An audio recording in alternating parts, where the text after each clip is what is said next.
Hi there, my name is Sam from Browser.com and welcome to a new comparison video between the Samsung Galaxy S21 Ultra and the Sony Xperia 1 Mark II. We are comparing both phones in terms of display, performance, camera, design and battery. Stay tuned and find out which phone is in our opinion the better phone. Before going ahead and start this comparison, we would like you to know that we are still doing our giveaway. For more details, watch until the end of this video. If you'd like to see more videos like this, feel free to subscribe and hit the notification bell. Let's start straight away with our review.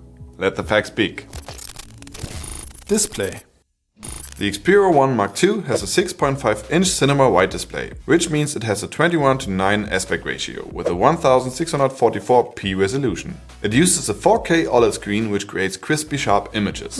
The 6.5-inch display therefore measures 16.5 cm diagonally with a pixel density of an incredible 643 ppi. The screen only has a 60 Hz refresh rate, but it uses motion blur which creates the look and feel of a 90 Hz display. Looks like a hard challenge. Let's see if the S21 can compete. The Samsung Galaxy S20 Ultra has a 6.8-inch display with a 1440p resolution. It is fitted with an OLED screen which does a fantastic job.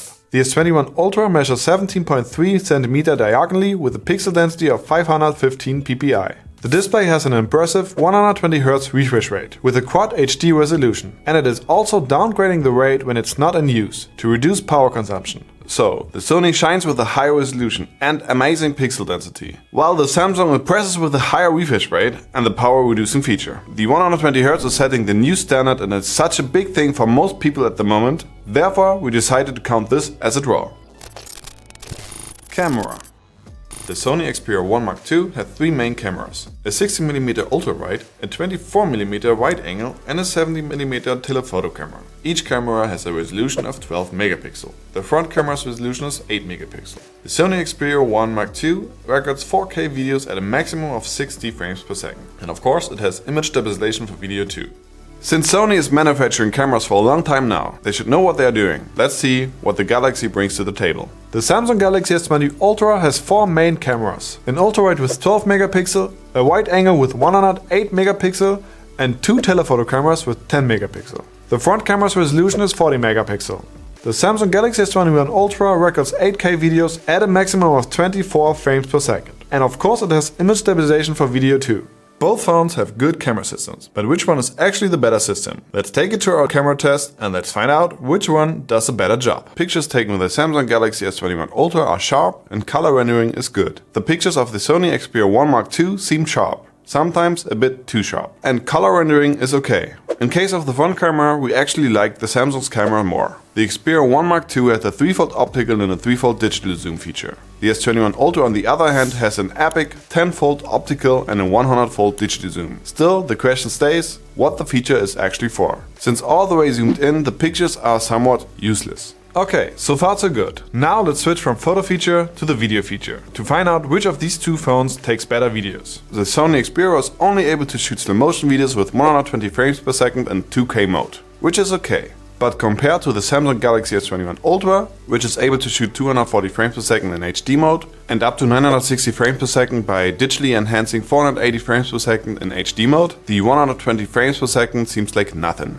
So, we actually really like the camera feature and the included Pro apps in Sony's phone. We still do. But other manufacturers stepped up their game. For instance, Samsung added a Pro feature which gives you also more control over your camera settings. I'd say it's time for Sony not to only update their actual camera systems, they should do it in their phones too. They definitely have the potential and the knowledge to have the best ones on the market. But in this case, Samsung takes home the win in this category. But hey, there are already rumors about the new upcoming phone from Sony.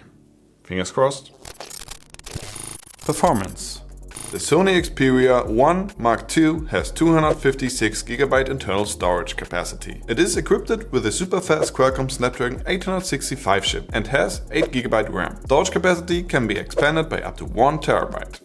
16GB RAM is insane. What has the Xperia got to offer? Since we are in Europe, this Samsung Galaxy S21 Ultra model uses a Samsung Exynos 2100 chip with the new 5nm process technology. There are different versions with different storage capacities available. A 128GB and a 256GB with 12GB RAM and a version with 512GB with 16GB of RAM, which is in use in this comparison. The storage capacity can unfortunately not be expanded anymore. The old Snapdragon 865 versus Samsung's newest chip, the Exynos 2100. Let's take them into the Antutu benchmark test and the Geekbench 5 test to find out. The tests are divided into 3 phases. A performance test of the RAM, a test of how the device is handling 2-dimensional graphics, and an endurance test of how the device is handling 3D graphics. The second test is from Geekbench. This app will measure the performance of our smartphones in terms of CPU and GPU.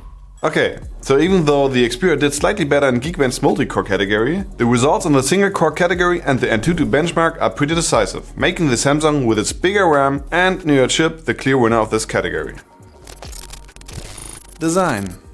The Sony Xperia 1 Mark II has a clean design with a glossy finish. The triple camera system is well positioned on the upper left corner on the back of the phone. We noticed that lots of flagship phones have really big camera bumps. Sony did a good job by reducing theirs to an acceptable amount on this phone. The smartphone weighs 181 grams, it's roughly 16.6 cm long, 7.2 cm wide and 0.7 cm deep. It is water and dust resistant thanks to an IP68 rating. The Xperia 1 Mark II has, like every modern smartphone, a USB-C connector. You can unlock the phone via fingerprint scanner, which is built into the power button on the right side of the phone. One thing that you cannot find in most of the new flagship phones is an audio jack. The Xperia 1 Mark II still has one, which we consider as a bonus point. In our opinion, it looks like a very well designed phone worthy of its flagship position. Next up, the Galaxy. The Galaxy S21 Ultra comes across very sophisticated thanks to its matte finish. The quad camera system is as usual on the upper left corner on the back of the phone, but the bump seems like it is more connected to the front of the phone. It looks like as if the frame is wrapped around the upper left corner of the back. The bump itself really sticks out of the phone again, which makes that corner really thick. The smartphone weighs 227 grams. It is roughly 16.5 cm long, 7.56 cm wide and 0.89 cm deep. It has a USB-C connector and thanks to an IP68 rating, it is also water and dust resistant. The S20 uses face recognition technology and a fingerprint scanner which is built into the screen to unlock the phone. Samsung improved the fingerprint scanner by making it 1.77 times bigger and 2 times faster. The first positive feature of the Sony for us was that its camera bump is relatively small compared to other flagship smartphones. In general, the phone is pleasantly slim and looks and feels very high class. It also doesn't have the curved edges, which we didn't like on the Samsung. A minus is that its back is a true fingerprint magnet, and you could say that the bezels could be maybe called a bit old school.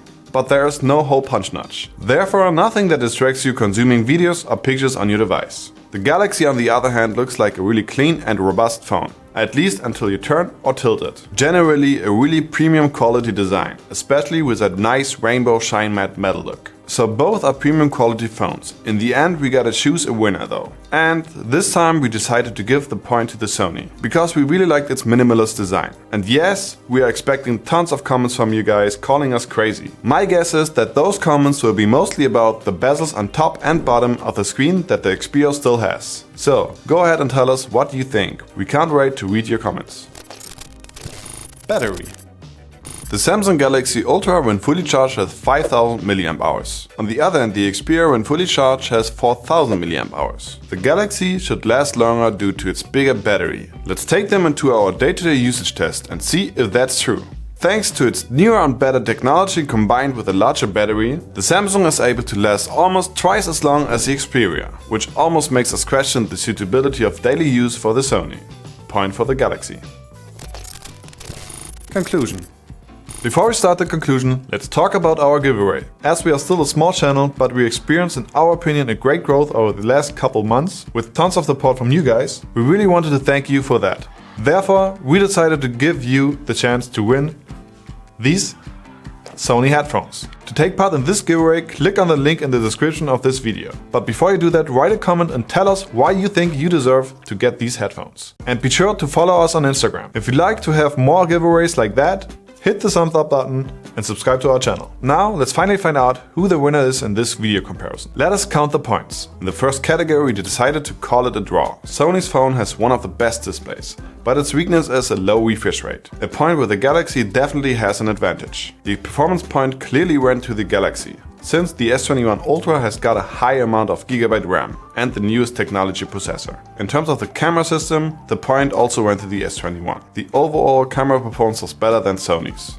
The better looking phone is in our opinion the Xperia. And we know we get some backlash for that, but we think that the overall concept of Sony's design is better. That brings us to the last point, the battery life comparison. Samsung really shines here. It clearly lasted long on our usage test, which is why the Galaxy got this point. In the end, the Xperia 1 Mark II scored 2 points and the Galaxy S21 4. We think that it is still a good result for the Xperia, and we really would like to see a new version of the Xperia 1. Still, the Galaxy S21 Ultra is the well-deserved winner in this comparison. Naturally, we review more than these 5 categories covered here. If you want to see the full comparison, follow the link to our website. You can compare up to 7 different smartphones at versus.com. But before you do that, please post your comments and let us know which phone you think ranks first. If you liked our video, give it a thumbs up and subscribe to our channel. Till then, take care and see you soon.